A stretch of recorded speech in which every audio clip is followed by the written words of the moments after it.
Elle était en vacances au Maroc. Elle a juste caressé un petit chiot dans la rue. 4 mois plus tard, elle est morte. Et personne n'avait imaginé ce qui l'avait vraiment tuée. Aujourd'hui, c'est sa fille qui prend la parole parce que ça aurait pu arriver à n'importe qui. Toi, moi, n'importe qui.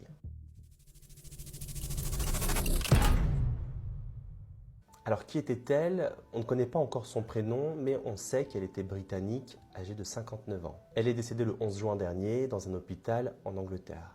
Tout part de là. En février, pendant son voyage, elle croise un petit chiot errant. Il la griffe légèrement, pas de morsure, pas de sang, juste une petite égratignure. Franchement, qui aurait consulté pour ça? Qui aurait paniqué? Elle ne ressent rien, pas de douleur, pas de gêne. Alors, elle continue ses vacances normalement.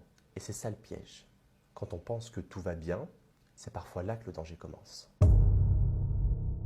4 mois passent et un jour, elle a mal à la tête. Puis très vite, elle perd l'usage de la parole. Elle ne marche plus, elle ne peut plus manger, elle ne dort plus. Et elle comprend. Quelque chose de grave est en train d'arriver. Lentement, elle ne peut plus rien faire.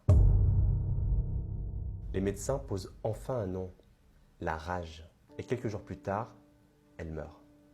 Discrètement, comme cette maladie. Beaucoup l'ignorent, mais la rage peut rester cachée dans le corps pendant des semaines, parfois des mois. Et quand elle se réveille, c'est presque toujours trop tard. Il n'y a pas de remède, seulement une prévention. Et elle doit venir avant. Elle avait été griffée par un chiot, c'est tout. Un geste tendre, presque banal. Et malheureusement, ça a tourné en tragédie. C'est ce qui l'a tuée. Sa fille a décidé de témoigner. Elle a écrit sur les réseaux sociaux. Prenez ça au sérieux.